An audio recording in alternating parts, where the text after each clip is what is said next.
All right, everybody, welcome back to another episode of the Lasting Learning Podcast.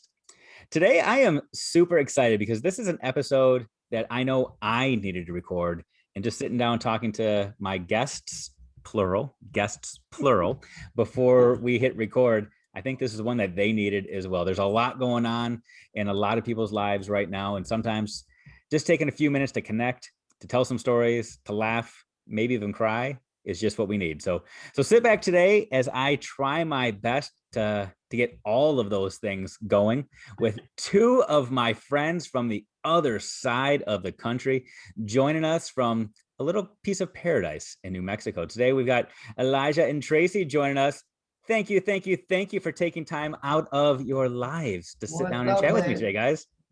Little piece of paradise. It's 110 on the pavement. Yeah, we're roasting over here. Well, see, to some people that sounds like the epitome of hell, but I didn't want to go there. We'll call it paradise for today. It's a dry heat. Right. Yeah. Everything after 100, you just feel it. Like you feel every single degree feel after 100. Yeah. Oh, and I've man. spent like 12 years down in Houston, like on the Gulf Coast. I can't handle humidity anymore. Like I got used to it while I was there, but like it was like you had to time it just perfect. Like when you were leaving for work, like, okay, I have exactly 3.8 seconds before my makeup melts off my face. So I have to like get there and get to the car. And all I wanted for Christmas was a car that would remote start. So I could like remote start it so the air conditioner would blow and be cool. Cause then you're like, oh gosh, don't melt. And then you like show up looking like Cruella de Vil and like, oh gosh, it's bad. Oh, that's amazing. So yeah, welcome to paradise, Albuquerque, New Mexico. Yeah, it's like 110. Oh, happy Juneteenth for those who are celebrating. Like, yeah. Awesome. And happy Father's Day tomorrow. Sorry. Happy Father's Day. Yeah. We've got to go buy presents. We will. Yeah, we're gonna do that later. Dave, so I've spent the summer in Michigan, and that is, I don't know, I liked it because of the humidity, but at the same time I hated it because of the humidity. Mm-hmm. It was really interesting to be like walk out and feel wet all the time. Well, you know, Michigan is an amazing place to live 3 months out of the year. It sounds like you missed that window. So you get from like April till June and maybe a sprinkle of October. And it's amazing when either the leaves are just growing or the leaves are falling. You come anytime outside of that window, and God bless you for stopping by. Tough. So, yeah. It was tough. It was beautiful. I mean, I liked it because it was green, and there's not a whole lot of green here, but yeah, it was nice. I can't get over the way humidity smells. Oh my gosh. Like it has a smell to it, right? Like I told Elijah, we've been Tracey, I'm sorry. I'm going to interrupt you. I think that might be you that you're smelling. Quite possible. I have misplaced my deodorant somewhere in the last 4 days. So totally true. But it's because I'm living out of a bag right now. Like we're going back and forth between like the top of New Mexico where we are is like 4 hours from the bottom. So we're going back and forth. So I'm kind of living out of a bag. I've misplaced like some of my hair. Like I can't find some of my wigs. I can't find. I feel you. I've misplaced some of my hair as well. I completely relate. Tell you what, before we get carried away and just start having way too much fun, I mean, that might be the most amazing intro that we've ever had on this show. Let's pause for a second because some people are like, I don't know who these amazing people are, but I want to get to know them a little bit more. So let's pause before we start talking about missing hair and melting makeup. Take a second real quick. Just introduce yourselves and who you are, what you do, and why you're hanging out with me today. You want to go first? You go first. Okay. You go first. I was going to let you go first. It'll be okay. I'm quick. I know you are fast. So it's because you're young. I'm old. I'm like super old. Okay. So for those who don't know me, my name is Tracey Taylor. This was my 20th year. I just finished my 20th year in education. Okay, I got to pause because you said you're old. What does that make me? Because I've got a couple of years on you. So keep going before you just go ahead and offend everybody while you talk. Go ahead. Right? Oh, that should be the title of this podcast. She's going to offend somebody. So I just finished my 20th year in education. I spent 12 years in Houston, Texas. I'm originally from New Mexico. I know it doesn't sound like it. And then I moved back here to be closer to family. And I've been here for another 10, almost 10 years.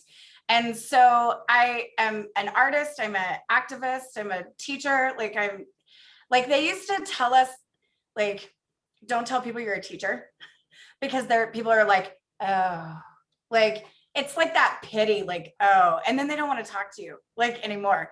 So they like give us fancy titles like I'm an artist working in education, or, yeah, I'm fifth generation teacher. Like, I went into the family business. I didn't start to be the family business, but I went into the family business. Here lately, I am Tracey Taylor Fine Art. I am trying to write. Like there's a couple of like little pieces out there. I contributed to Elijah's book. I've contributed to a couple of other ones. One of the ones that's out right now is the 100 Stop series, chapter 59. Or is it 53? It's 53. It's 53. Yeah, I'm chapter 53.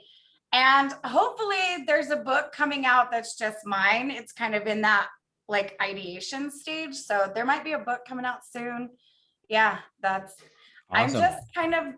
I'm honestly his other half. Like, it kind of sounds like you're doing all the work and Elijah just gets to sit back and roll, right? Yeah. I would not know who Teach Better was. I wouldn't know all of those things if it wasn't for Elijah. And so he's kind of brought me on this journey. So like just the middleman connecting everyone you together. are not the middleman, you're the leader. I just connect everyone together. That's my Elijah, aka farmersonly.com, just making connections happen.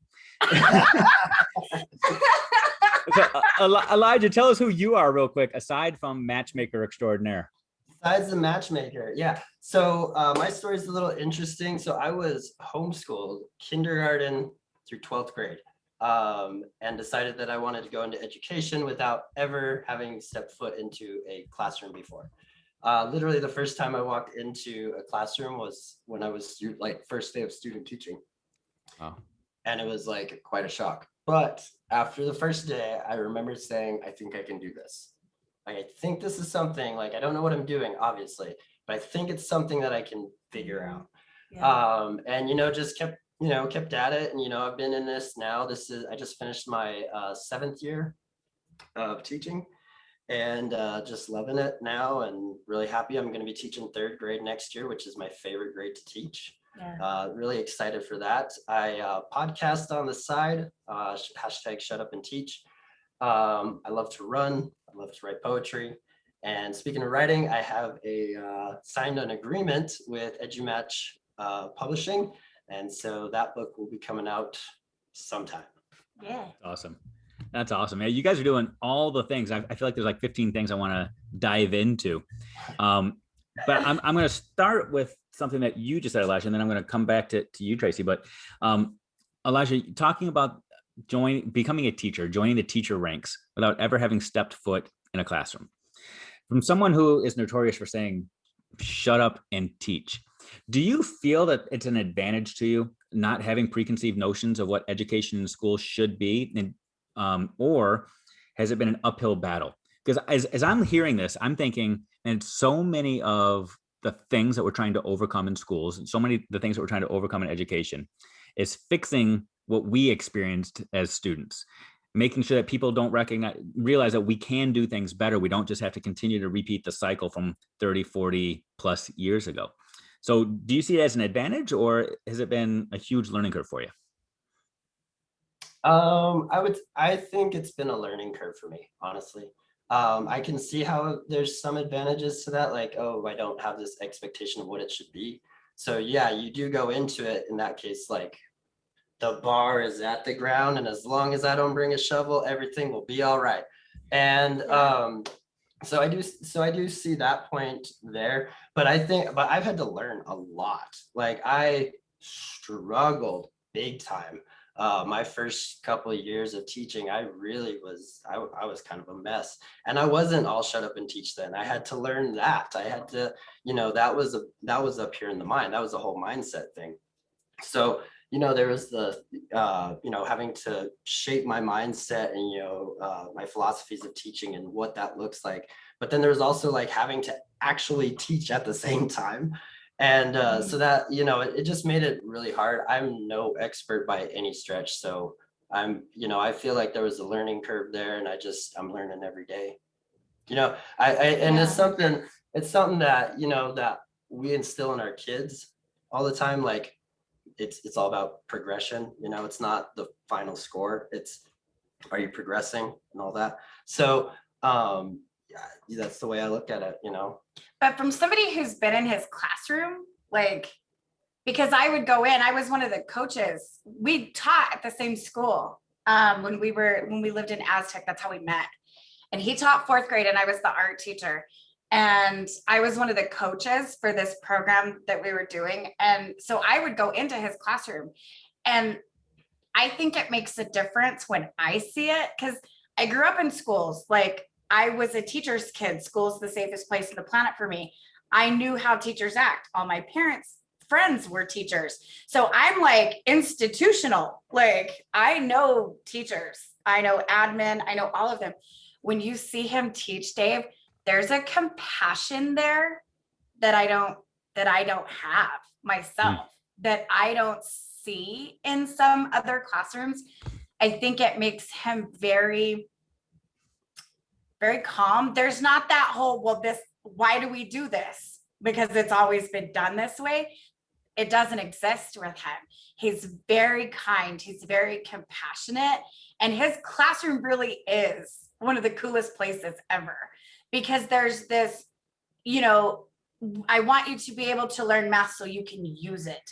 I want you to learn how to read so that you can enjoy reading. Like, it produces this learning is fun, and learning doesn't have to like be this slaving thing, drudgery. So I see it from the outside, and he doesn't see it. What she said. Yeah. Take it, man. Run with it. Well, Yeah. I love the thing I want to come back to you on, Tracey, is similar to what we were just talking about, is your identities. When I ask you to describe yourself, oftentimes how people introduce themselves says a lot about their own beliefs and their passions. With Elijah, he talked about being a runner, which we're going to go back and we're going to talk about that, even though I know it's like a newfound love. A writer for both of you guys, a podcaster. Tracey, you talk about being all kinds of things and a teacher because of the stigma that can be attached to being a teacher. You talk about being an advocate. You talked about being an artist. Who are you, though? If I were to say, Tracey, tell me who you are. Give me your title. I don't. Oh. Don't look at him. For people that are listening, she is looking deep into his soul saying, I answered the last one for you. Now you answer this one for me. Okay, so this is so funny. And this is going to show my age so much. But we all know that beautiful John Hughes film, The Breakfast Club. Mm-hmm. I am probably what happened to Claire after she grew up. Okay. Yeah. I don't know. My life has changed a lot. Like, as a kid, we've been going through pictures, obviously, because of this tragedy in my family lately. And you can see the changeover in the pictures. I have, in the pictures from the last 20 years, I have a different hairstyle every time you see me. It's a different color. It's a different length. The style of clothes I wear, I can tell you, the music that I listen to, there's not one thing. It's all these different things. So I Are you evolving and growing, or are you searching? Searching. Yeah. So I feel like my first indication is to say, well, I'm Claire that grew up where I was kind of a mean girl, but then not really mean, because it's pressure and fashion and all that stuff. I would say that is my first one. But I think when we dig a little deeper, I'm the mixed up chameleon from Eric Carle. Yeah. I'm Eric Carl's mixed up chameleon. There's lots of different colors and lots of different textures, and yeah, Well, it's fascinating to me. I feel like you're illuminating some things for Elijah here too, because he's looking at you like, that's deep. He's That's like, intriguing. Interesting. Well, you picked a movie character and a book character. yeah. It's interesting. Well, Yeah, but those are my three questions. but it was interesting to me though, You know? to go back to that when I said who are you, who you are Mhm. is a metaphor to others, to fictitious characters as well, which is super fascinating to me, because what I see from both of you, is this amazing confidence in accepting who you are, what you believe, what you stand for, what you think. And it's one of the things about both of you that I admire so much. Is that real? No. It's what real is the Confidence, yeah. I will say this. Like when I first started teaching, it was total fake it till you make it. Like, especially the first couple of years, like I was scared to death of those kids. They were like fourth graders, but I was scared to death of those kids. And kind of scared too to like speak my mind and be like, no, I think this is a better option, or why are we doing this? She makes me confident.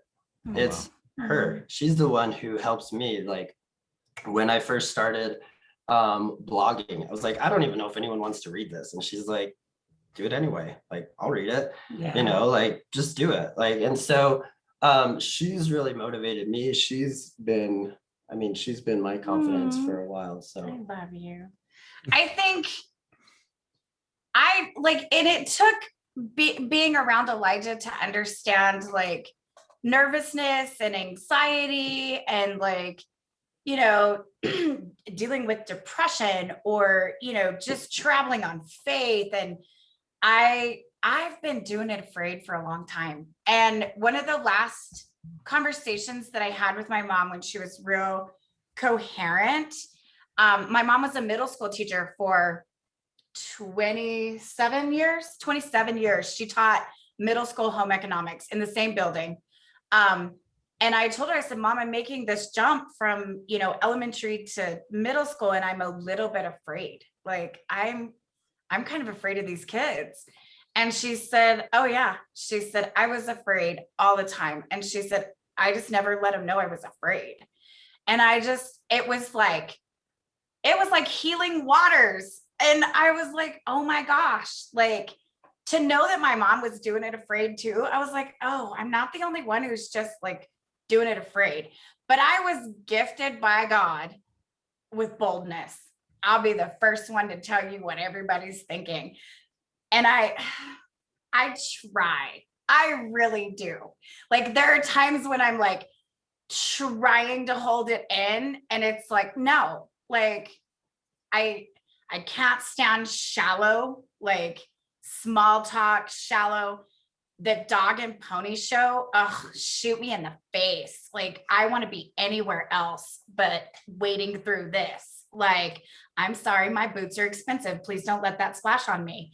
Like, I would rather sit here and have a huge, deep conversation about, you know, education, life, death, you know, faith, what's out there after, you know, everything boils down to the bottom, or, you know, whether stainless steel really is the best pan to cook spaghetti in. Like, I would rather have those conversations.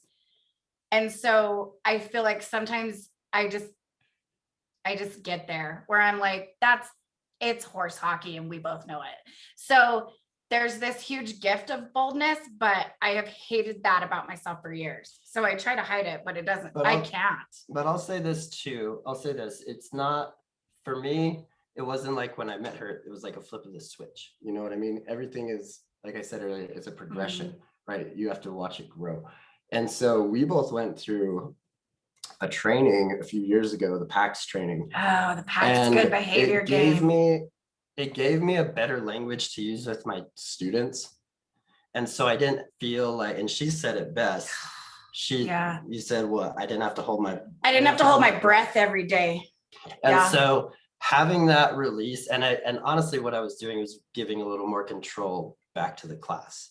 And so that alone kind of like, okay, I don't have to control everything. So I can control what I like. This is what I do have to control. This is what I do have to manage. And this is what I have to take care of. I can do that. And it made me a lot more confident knowing I don't have to deal with everything like that. You know what I mean? Gosh. Yeah. And I feel bad for my kids that, and none of them would like, there would be a few that would be like, oh, I hated Miss Taylor or whatever. There would be a few that were like, but it was like, in the last few years, it changed because of that training where it was like, I could breathe again. Like I wasn't just hanging on to all this like stuff. I could laugh in the classroom and stuff. Like, yeah, but Smiled a lot more. I do smile a lot more now, but like I filter everything. That's why I asked before this recording, like, do you want this PG? Do you want this PG-13? Like there's all these different filters. And I have found that like middle school teachers cuss a lot. And I'm like the one that doesn't cuss now. And I'm like, oh, I went from being the one always in trouble to being the one that's like the good kid. I'm like, oh, I'm the good kid now. Well, and I'm going to go back, correlation or causation, we could say it was a specific training that gave you guys this skill and this confidence, or some might also chart this growth evolution to the growth and evolution of the two of you. Even the cussing, not cussing thing, I'm sure is a product of the dynamic that you guys are both a part of now, and your constant quest to get better for each other, like all of those things. Can we go back? Like it does say something about like the relationships you have like at school among teachers. I feel like I have had these groups of teachers, and like I've had a pirate crew for 20 years. The first pirate crew, we camped on beaches, we went camping together. We like were off grid together. But yet it always kind of looped back around to that underground that runs in schools where it's like these teachers are all going to agree, it's your secret alliance, and we're all going to vote in the meeting this way so that we can kind of control some of the micromanaging. And I've had those kind of groups for a really long time and when I came to New Mexico, again, like I found myself in a group where Friday nights, I was a fifth of Jim Beam in and hating it on Saturday and just sleeping all day Saturday just to like get through my week. But then when Elijah came along, it was I was in a different place. I wasn't hanging out with like veteran teachers that were ready to retire who were just burnt out. Like, bless your heart if you're burnt out. I know what it's like to feel burnt out young. I know what it's like to be around burnt out teachers ready to retire. Burned out is the worst feeling ever. And now gosh, it hurts my heart when I meet people that are burned out. But I was in a book study with Elijah, and that book study, being around Elijah, and there was some new teachers, like brand new teachers at our school. And I just thought, gosh, these guys are kind of bringing me back to life a little bit. And so then I had this group of teachers around me that they reminded me of my first 5 years of like, oh, let me go home and make this game tonight so I can play tomorrow with the kids. And it was just new energy and new life. And I feel like that kind of helped too, where it kind of got me out of that whole, oh, I have to go to work tomorrow. Now it's like, oh, I can't wait. So I feel like that has happened too. Like the people that you're in relationships with at your school affects you. Like teachers affect other teachers. And if you're around the teachers that are griping and cussing and, that speak ill of other teachers or speak ill of your administration, it will affect you. Like it will. It will. Did the spark from the two of you start professionally then? Did it start from professionally? You had admiration for each other from a book study or from observing each other and coaching, or is there more to it? We were friends first. She was. So I was given like a mentor who popped in and would be like, oh, you're doing so great, Elijah, and then leave. So I was like, I really need someone to actually like coach me through this. And so we jumped in the book study together. We were reading Kids Deserve It. And so we just kind of connected on that level, because she's like, this is stuff I used to do when I was in the general education room, And so I was like, well, show me your ways. And, Which are so outdated. Like, because I taught first and third. I've taught and third grade, like, 20 years ago. And I was like, what are you talking about? This computer does all of your reading inventory. You need to sit down and do a running record. Like, so terrible. But like, it was like, oh, I did that 20 years ago. This isn't new. Like, but yet I had forgotten. And I had moved over to vocational at that time, where I was like teaching my passion and I was teaching my class off. Like, and I loved teaching art. Like, but there's also this pull where I'm like, ooh, should I go back to like regular ed? That might be kind of fun to go back and do it differently this time. But when he came along, it was like, oh, I can have this conversation with vocational teachers. I can have this conversation with regular ed teachers. And I had just finished my admin and like my principal's internship. And so I was like, well, if I can't coach other teachers, if I can't actually help other teachers, that is not the pathway I need to pursue. And so I was practicing on my friends. Good thing it turned out good. Elijah, does the coaching still happen? It goes both ways, I feel like. Okay. Coaching. Yeah, we collaborate we really collaborate well. pretty well. We bounce ideas off each other all the time. Yeah. That whole grid, the map that we use, like the grid method. So that idea of using it was Among Us. You went crazy with it. You did like Among Us, Mario, Donkey Kong, like all these maps for the kids to track their progress with. That was an idea between the two of us. It was a conversation that we were having, and we were like, yeah. Well, and you have to realize too, like, so dinner at my house should really count for college credit. Both of my parents were teachers. My brothers, I have two twin brothers. They're both teachers. They're both married to teachers. I am a teacher who's about to be married to a teacher. Dinner at our house should count for college credit. So if it's not at Thanksgiving, if it's not at Christmas, it's, you're going to get class somewhere. So it's just normal for me to like bounce ideas off of him. And it was after school one day at 4:00, all tired, sitting down, drinking a VA energy drink and going, I need something. This isn't working. I need something. Yeah. And I said to him, I wish I had a map. Like, I wish I had this map, and I'm thinking about like Toy Story characters, and he was like, the Among Us game has maps and the kids are into that. And I was like, oh, so then again, we're not necessarily having a conversation that's surface level. It goes all the way down, and immediately within the next probably 3 or 4 days, it was built. Yeah. So we do collaborate well. That's pretty cool. You're smiling, and you have a funny smile on your face, Dave. I'm so intrigued by the two of you. Yeah. I want to just paint the picture for people that aren't familiar with what you're describing. So the grid method, it's a method that's originated by a man named Chad Ostrowski, who the three of us all know. It's mastery-based student self-paced learning. So basically kids get tasks that they have to complete at various levels of complexity.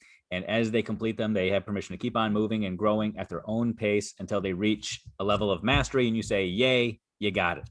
So what you did was you took that concept and you said, let's gamify it. Let's make this fun and intriguing and exciting for kids. And you took Among Us and said, let's incorporate Among Us and various other cartoons and created maps and games for kids to be able to chart their progress, which it's brilliant is what it is. But for you guys, it was just a brainstorming session. You just sat around one day drinking a V8 and we're like, let's change the world of education. Let's do this. Whatever, it's what we do. That was a powerful V8, man. Seriously. You guys don't have a sponsor for all the things you're doing. The black cherry is our favorite. It's the black cherry one. The black cherry one is my favorite. I'm telling you, that day, like, we're virtual learning, 100% virtual learning. I have 8th graders at 8:30 in the morning that don't want to talk to me because I'm the third art teacher they've had. Like, they don't want to do this at all. I have 7th graders who are like puppies without a home, who are just like, oh, and then I have 6th graders who are like, hi, like, are we ever gonna see you in person? Like, do we even have a school? Like, so it was one of those things that I needed to get my kids moving on their level with their language. I needed a touch point because I didn't have that. I mean, I could sit on this screen and perform all day. I mean, let me push back on that, Yeah. because there are others that are going to say, no, you didn't need to do anything. You wanted to, you chose to. For some reason, I think that's the MO of both of you, is that you constantly crave more and better. You don't rest in the status quo very easily, do you? Like, you're both constantly chasing challenge, whether it's running, developing grids, changing curriculum, changing lives. Like, you're constantly searching out new, better. My question for you is, why? I get bored. I don't know. I get bored. I think I get bored too. But I do like the sense of accomplishment. Okay.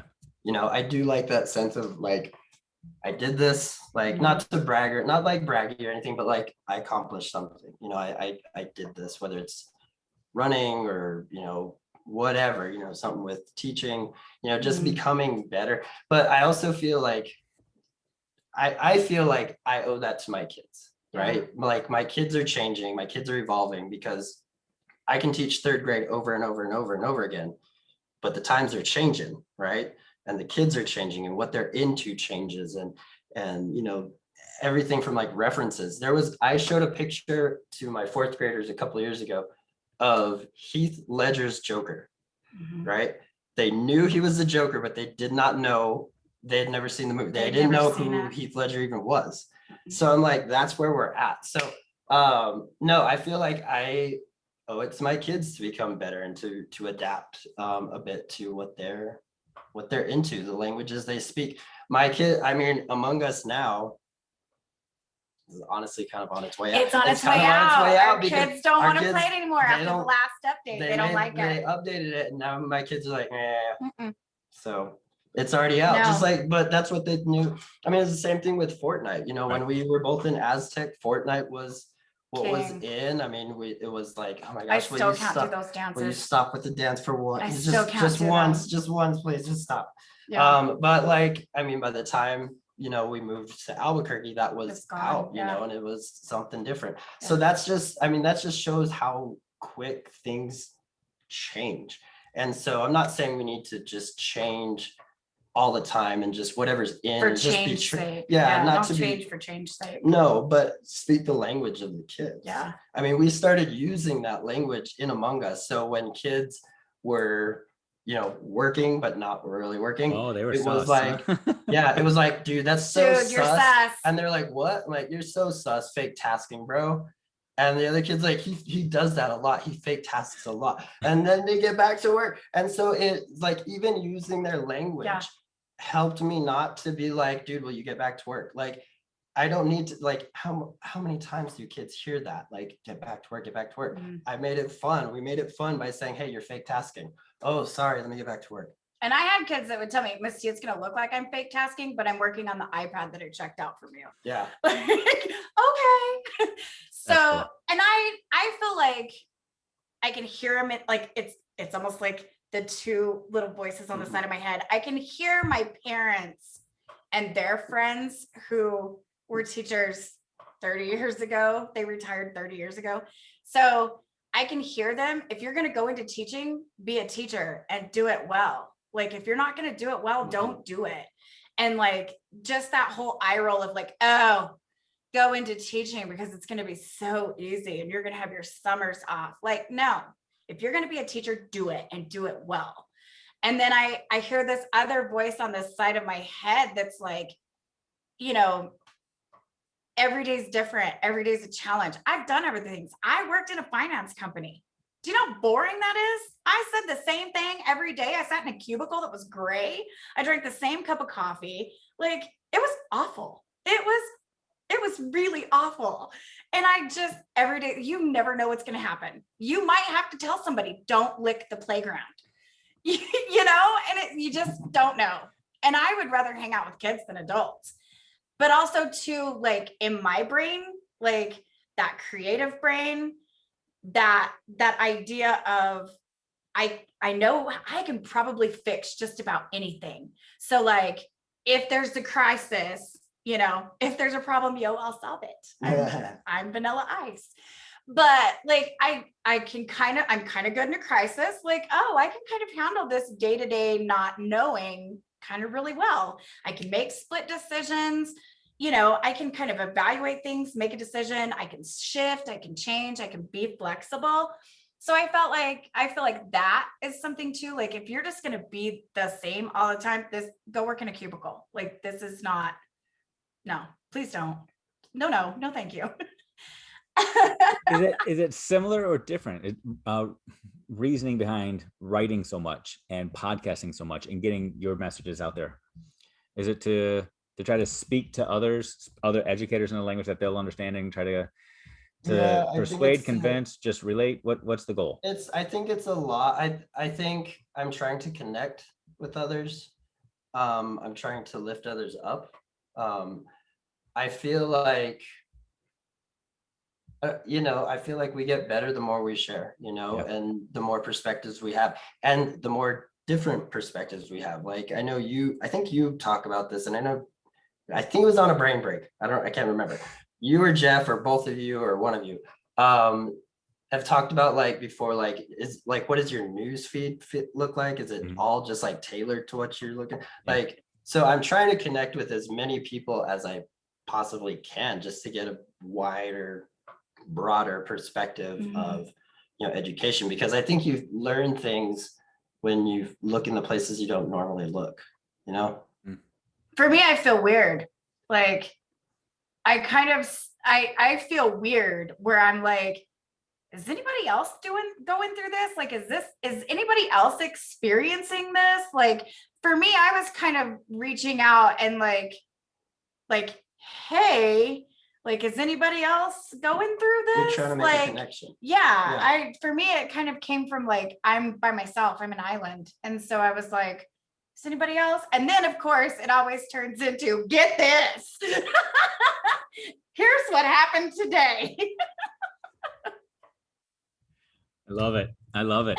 You guys are living this, it seems like, amazing life together, where you're growing and you're happy, you're laughing, you're shedding tears together, but you're ultimately getting better together every single day. And I am so intrigued by it. Like I said, I'm envious of how just open and transparent you both are with who you are and your willingness to be real. It's incredible to see. It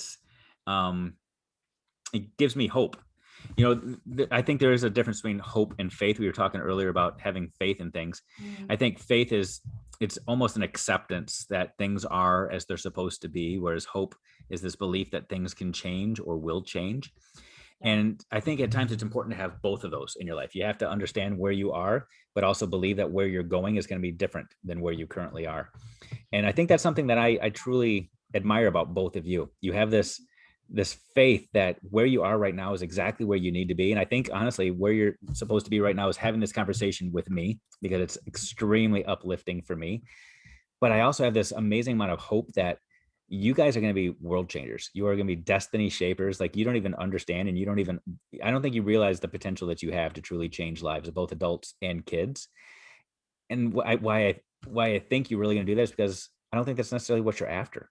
And that's why it's going to happen for you, because you have this humility that is just, it is so good to see. I feel like it comes, we always talk about social media with the kids, like, oh, don't judge your insides by somebody else's like ESPN highlight reels. Like, I definitely have a highlight reel.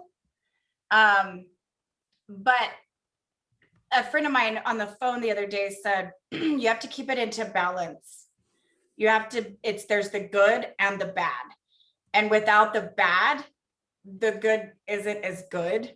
And so I will tell you, I am horrifically traumatized.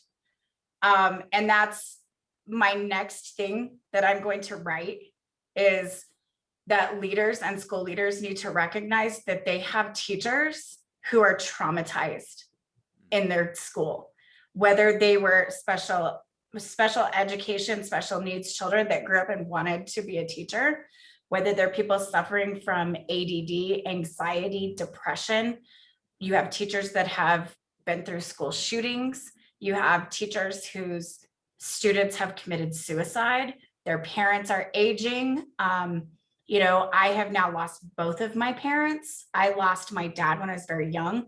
You have teachers that are struggling with addictions. You have teachers who are lonely, who don't really have friends. You have teachers that, I see his face right now. You have teachers who are veterans who have PTSD.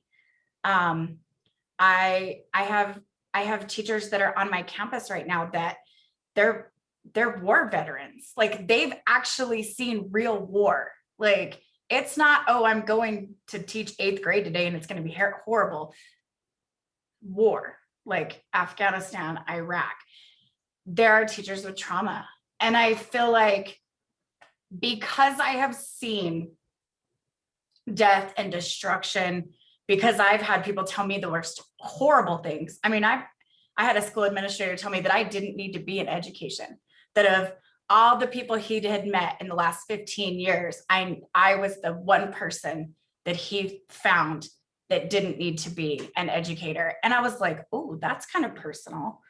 I was like, oh, okay, let me sit with that. And I'm like, okay, like, and I had to really restrain myself not to like tell that guy, you and me in the parking lot, buddy. Like, I have experienced horrific things in life, and a lot of those things on that list. And so I feel like, because of the trauma, because of all of that awful stuff, I know what hope and good looks like. And so, because I kind of sit at that bottom, there's this constant hope of, today's not that day, but maybe there's tomorrow. You know, there's still tomorrow. If I wake up in the morning, there's still tomorrow. Like, there's still tomorrow. Like, yeah, today wasn't so good. Tomorrow will be better. And I learned growth mindset implementation from Elijah, because before I had a really fixed mindset of like, this sucks and it's just terrible and it's never going to get better. And I just have to fight all the time. And I'm tired of fighting. And I'm kind of done. I was a union leader too, by the way. And I was like in an anti-union like district. So that on top of it was just horrible.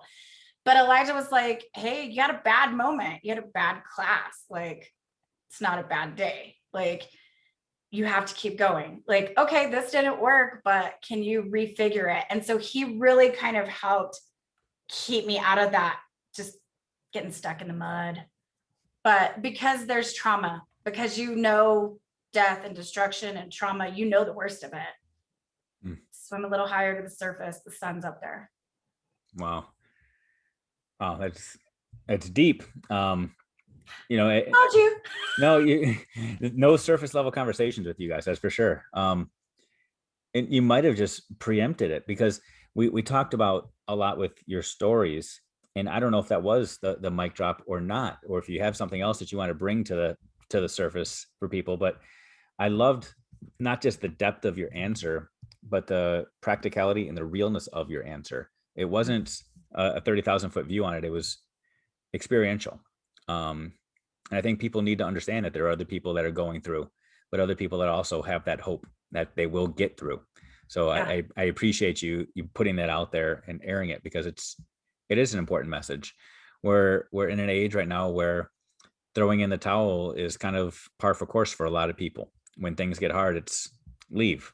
But I think there's some tremendous value in staying and recognizing that things can improve with we effort can do and hard intentionality. things. Yeah, absolutely. We can do hard things. Sure. I I also think too, like, it helps just to know. So when I graduated college, my advisor, now mind you, college was rough.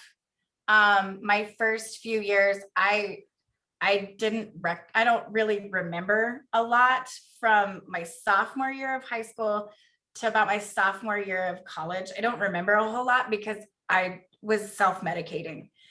And so, but I finally got to a place where somebody could step in, and it was the dean of my education department.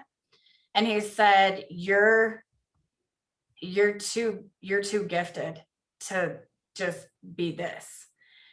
And he said this, and he kind of gave me that red pill, blue pill moment of like, okay, if you want to like really do this, we're going to do hard things. But if you don't, like, here's your exit ramp. Like, I'm giving you the exit if you want to go back. And I chose to do hard things. And he sent me to counseling 3 days a week. I met with him for 2 days a week and got me to a place where I didn't really need to self-medicate on a daily basis all day long. And obviously I wouldn't have made it very far, you know, doing that, because there was going to be no way that I could really be mindful going through a professional life with children. And so he really helped kind of set me up. But his last thing was 4 things. And it was, first and foremost, people are either going to love you or they're going to hate you. 50% when you walk in, doesn't matter who they are, what they know about you.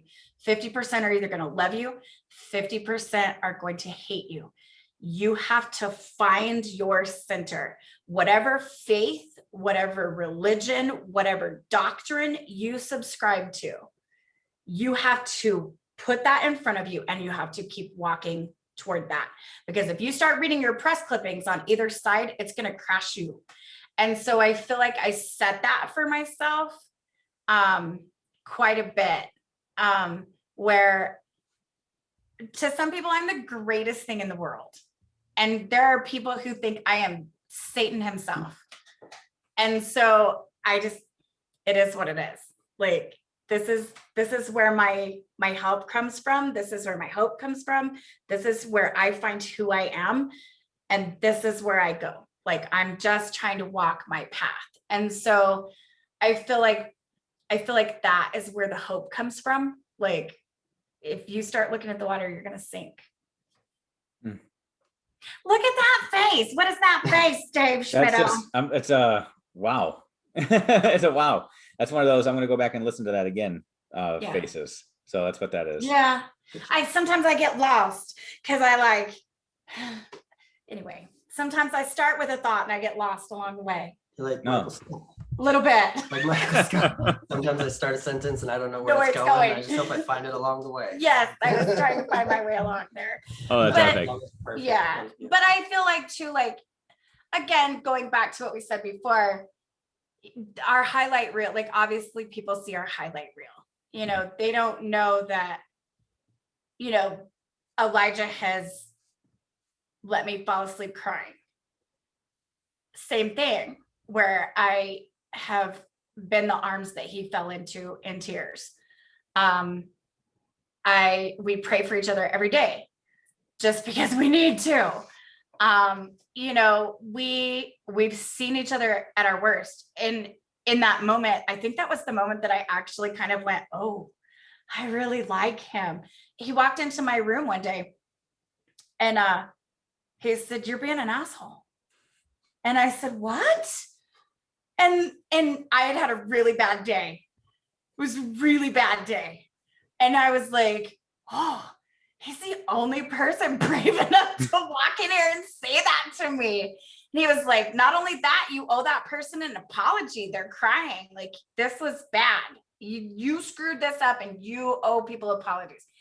So he's seen me at my worst, you know, and loves me anyway. That's awesome. You know, and I couldn't justify it. I went to tears and I'm like, I'm sorry. I know this is so hard. And so I was honest, and sometimes honesty is not pretty. I mean, It's not Debbie, like my life is not Debbie Disney. I watch Disney movies because it's like medicine, you know? And so he's seen me cry. He's seen me cuss. He's seen me mad. He's seen, loss and grief. And, for the happy moments that we have, they're balanced by horrific things. Yeah.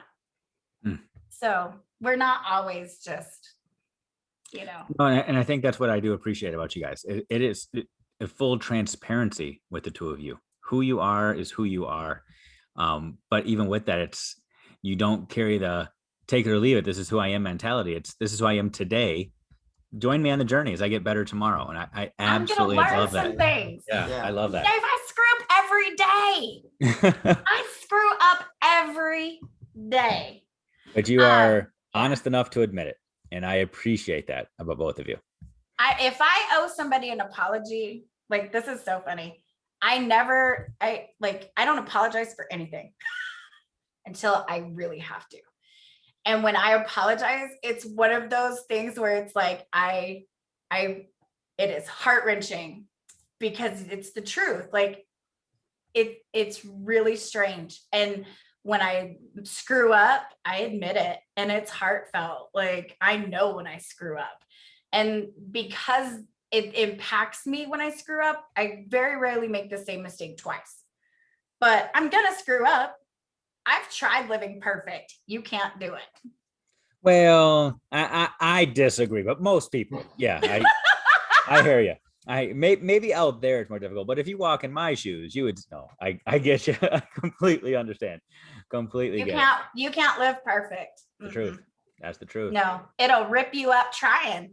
That's the truth. If you try to be everything to everyone, that pressure is going to absolutely crush you. For sure. Look at our culture though. Like it's like being fake famous. Like, the toilet seat that looks like the airplane in the window. Yeah, no. There's too much pressure for that perfection. So people will lie to get to the perfection. Let me tell you the truth, because it's better than the lie will ever be. Well, and behind every highlight reel, there's a blooper reel, I mean, behind every selfie that anyone ever posts, there's like 3 or 4 that they took right before that are like, oh, that one's bad. You know what I mean? Yeah. So it's like, come on, man, you're 1 for 4 on this one. Are you really all that great? No, I'm just kidding. So tell me, where can people connect with the two of you if they want to follow your journey in its full transparency? Because this, I got to be honest with you guys, I want to come back and have another conversation with the two of you guys really, really soon, where, when some of that writing is materialized and we can start talking dates and times and launch days, all that kind of stuff. Because I feel like we just scratched the surface, ironically, in a conversation that had no surface level to it whatsoever. But I feel like there's so much more that listeners want to dive into. But for those people that want to, in the meantime, in between those episodes, that want to connect with the two of you, how do they follow Elijah knows all the Twitters. All the Twitters. You go first. Ladies first. So I kind of compartmentalize things. My Facebook's very private, but if you want to find me on Facebook and friend me, you can.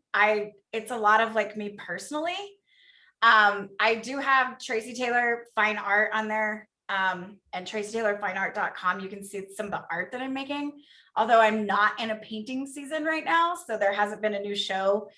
And then my Twitter's education, and it's kind of spotty.